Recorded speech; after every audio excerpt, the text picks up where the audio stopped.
Assalamualaikum warahmatullahi wabarakatuh. Perkenalkan, nama saya Windri Alda dari kelas 3 TIE dengan NIM 22553011197. Nah, di sini saya akan menjelaskan beberapa poin tentang Android Studio atau pemrograman mobile yang kita lakukan di Android Studio. Yang pertama itu saya akan menjelaskan tentang penggunaan constraint layout dalam sebuah constraint layout. Nah, yang kedua itu adalah penerapan resource, mau itu gambar, font, ataupun drawable. Yang ketiga itu adalah penerapan values, mau itu color ataupun string. Dan yang keempat itu adalah penggunaan intent untuk berpindah halaman. Nah, yang pertama itu saya akan menjelaskan tentang penggunaan constraint layout dalam constraint layout.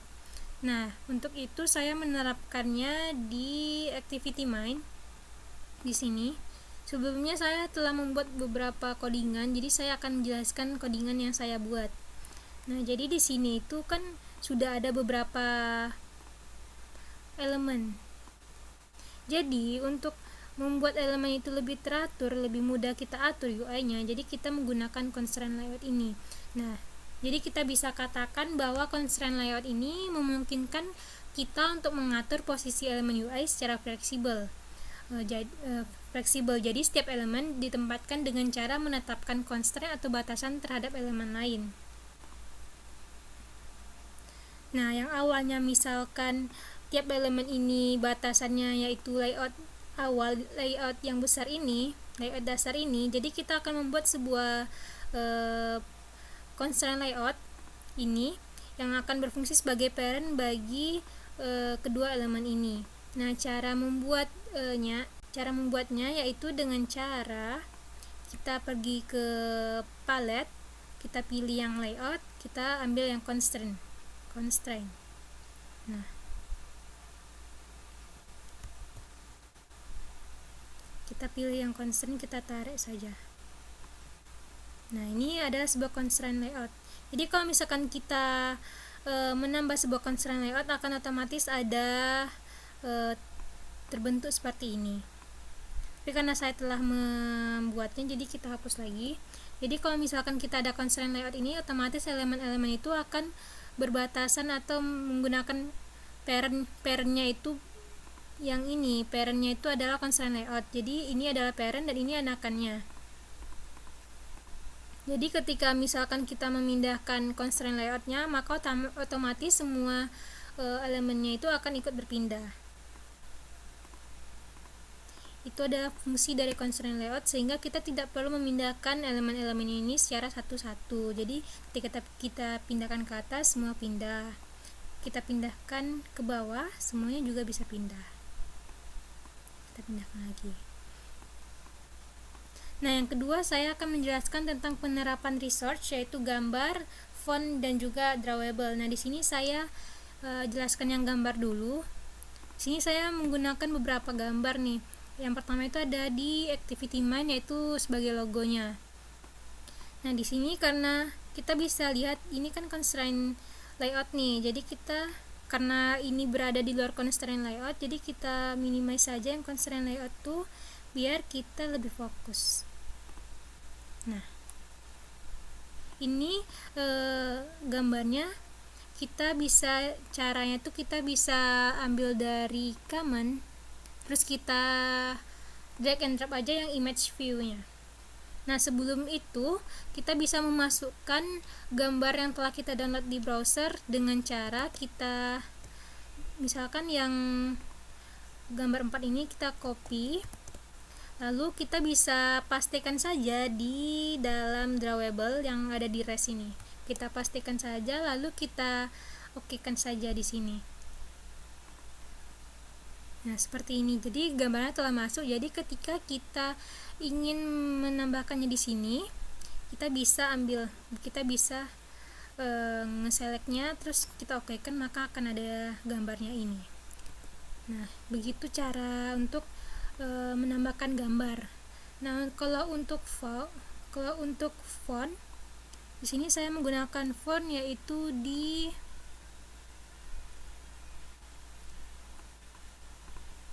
dalam constraint layout.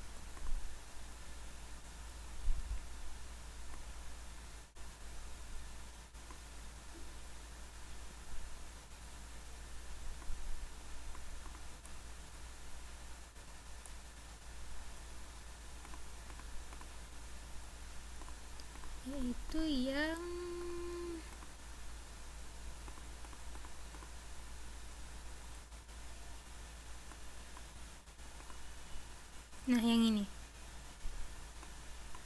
Jadi untuk penggunaan font ini kita bisa cari di Google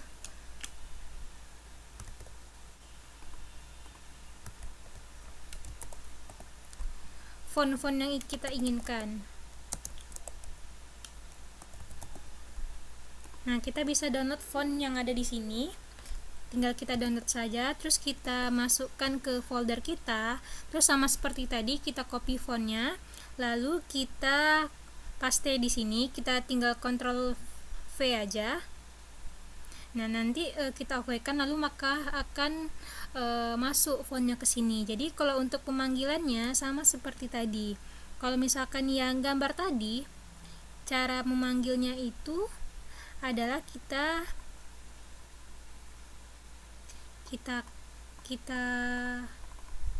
nah ini kan kita tadi yang untuk gambar kita simpan di drawable.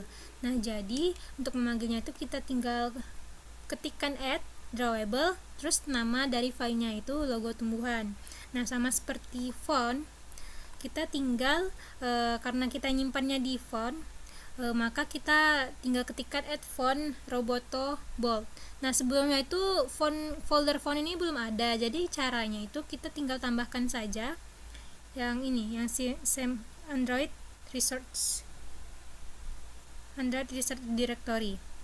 Kita tinggal tambahkan saja, sehingga nanti akan ada terus kita ubah namanya di font dan kita masukkan file-filenya tersebut.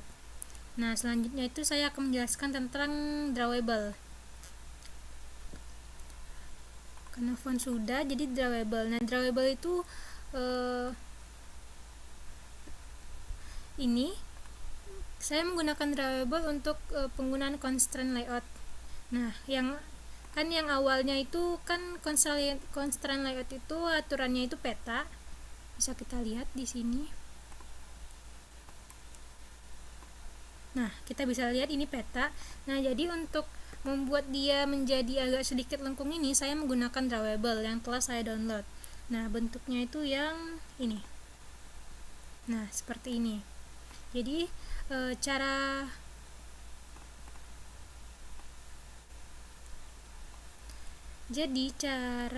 pemanggilannya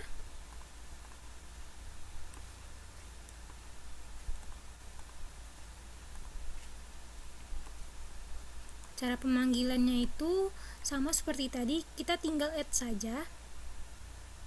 Nih, yang ini. Jadi kan nama filenya itu ada rounded edge kan, yang berada di drawable. Nah, jadi kita tinggal ketikkan add drawable dengan nama file. Nah, setelah itu saya akan menjelaskan tentang penerapan values, yaitu color dan juga string.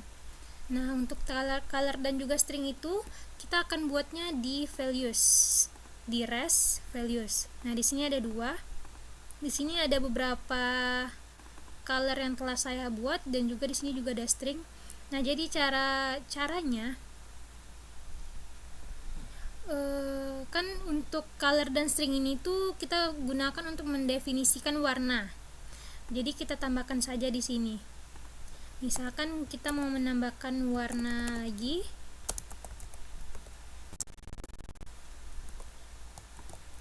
Misalkan kita nambah warna merah. Nah, jadi kita tinggal cari saja warna yang kita inginkan.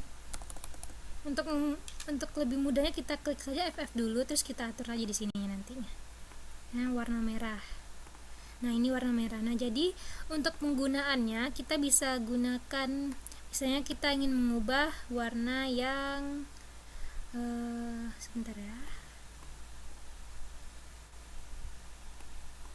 Kita ingin mengubah warna constraint layout misalkan yang ini. Nah, ini kita lihat warnanya ada di mana.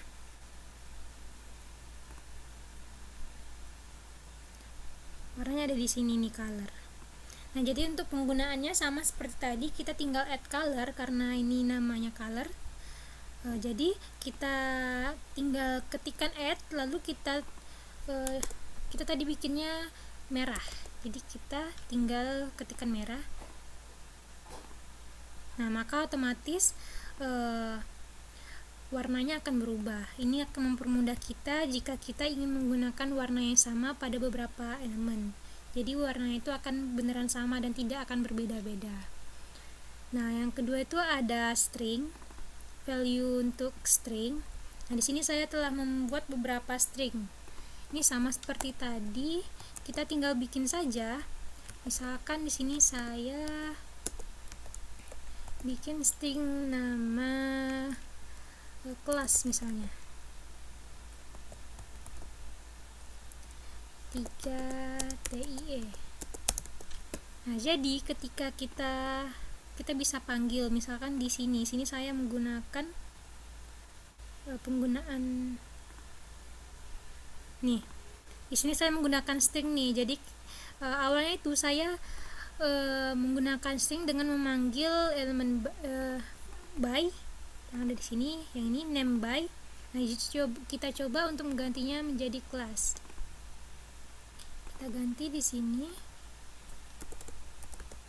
kelas. Nah, secara otomatis di sini akan berubah. Nah, seperti itulah penggunaan string dan juga color yang ada di Android Studio. Sebentar saya kembalikan dulu. Nah, selanjutnya saya akan menjelaskan tentang penggunaan intent untuk berpindah halaman. Jadi intent itu digunakan ketika kita ingin berpindah halaman antara activity atau halaman di Android. Nah, jadi untuk membuat sebuah intent itu kita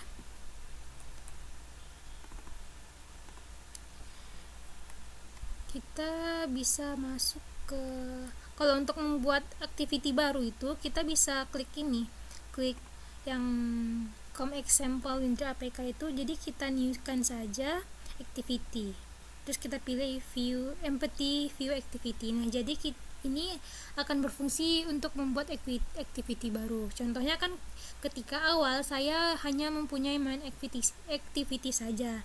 Nah, sekarang dengan cara mengetikkan ini, saya telah mempunyai dua activity lain, yaitu login activity dan juga second activity. Nah, di sini kita tinggal mendefinisikannya saja. Nah, jadi ketika kita klik finish, nanti otomatis layoutnya akan bertambah sesuai dengan nama yang kita berikan tadi.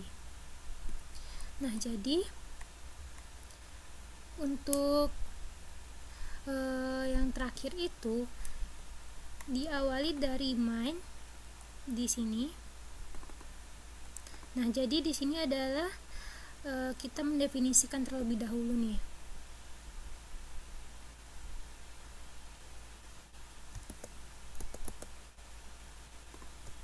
Jadi di sini kan button login.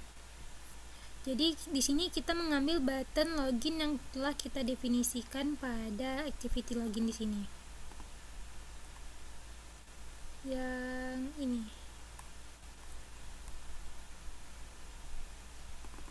Yang ini. Activity login.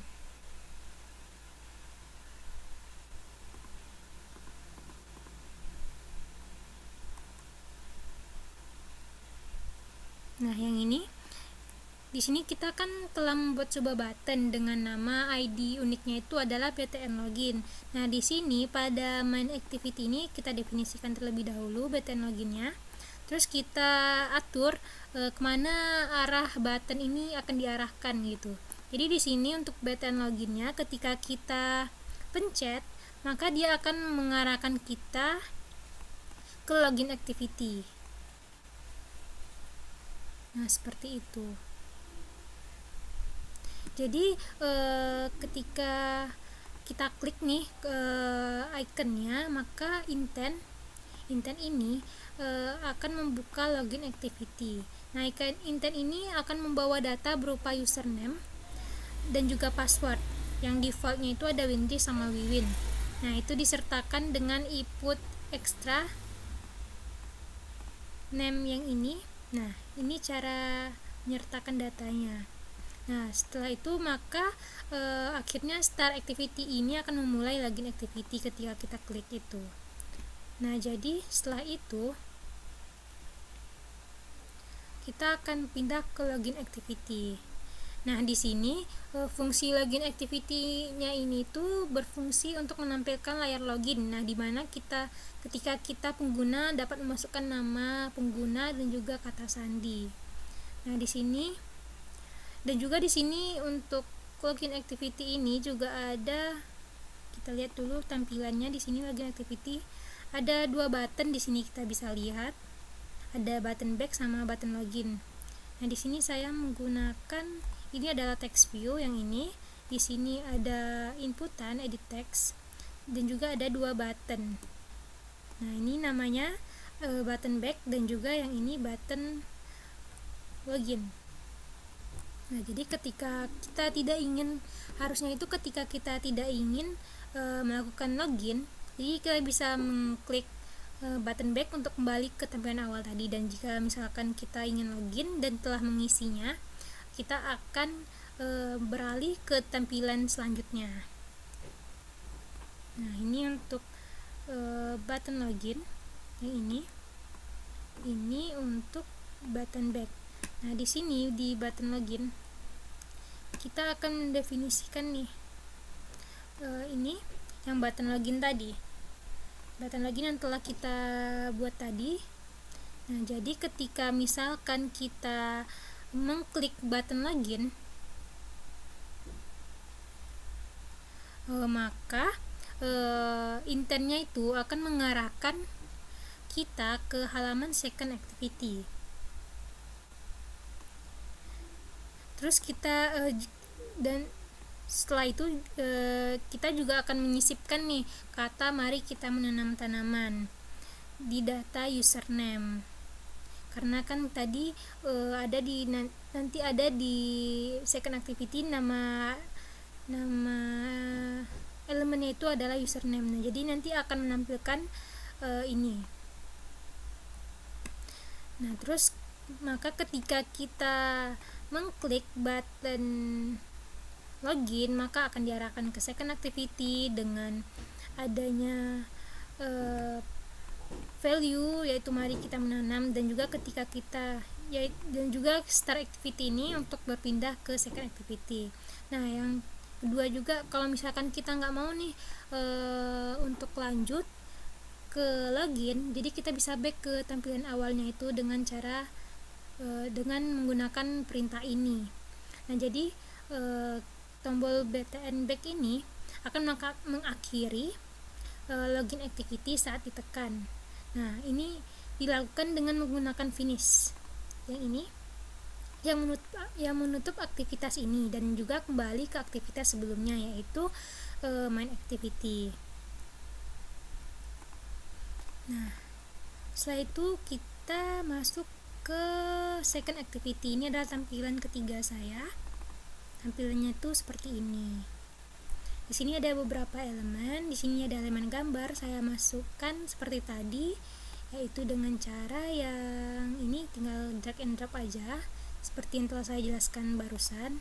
Nah, di sini ada juga button back yang berfungsi ketika kita ingin back ke sebelumnya lagi.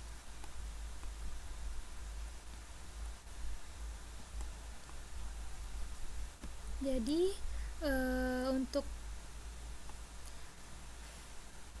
activity ini tuh kita bisa lihat ini ada gambar, ada 3 gambar, terus ada 2 text view dan juga 1 button.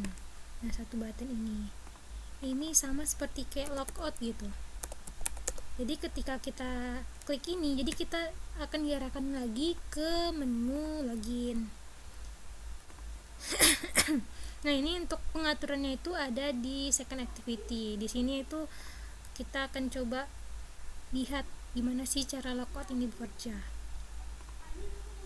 Nah, ini logout itu ada di btn back ID-nya. Jadi kita lihat di sini. Nah, di sini sama seperti tadi ketika kita klik btn back, jadi akan mengakhiri second activity yang kita sedang jalankan nih. Jadi ini dilakukan dengan perintah ini finish. Jadi ketika kita klik button back, jadi second activity yang kita sedang jalankan akan berhenti dan akan membawa kita ke activity sebelumnya, yaitu activity login activity. Nah, sekian dari saya. Mohon maaf apabila ada kesalahan. Sebelumnya saya akan coba menjalankan aplikasi dari awal.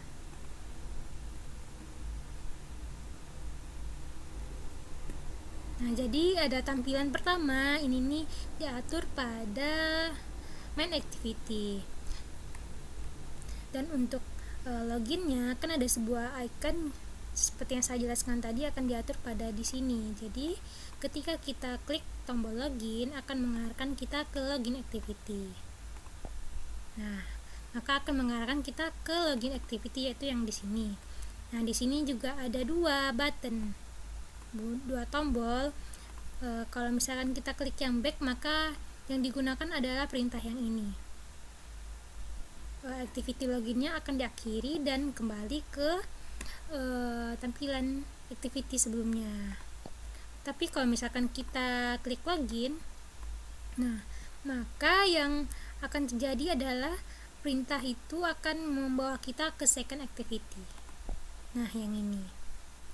Dan terakhir ada second activity yang ini. Nah, jadi ketika di sini ada beberapa elemen dan ada satu tombol. Jadi kalau kita klik nih yang icon logout yang ini perintahnya, jadi second activity-nya akan berakhir atau akan terhenti dan kita akan dibawa ke activity sebelumnya. Nah, ini adalah intent untuk perpindahan tiap activity yang ada. Sekian dari saya, mohon maaf apabila ada kesalahan. Assalamualaikum warahmatullahi wabarakatuh.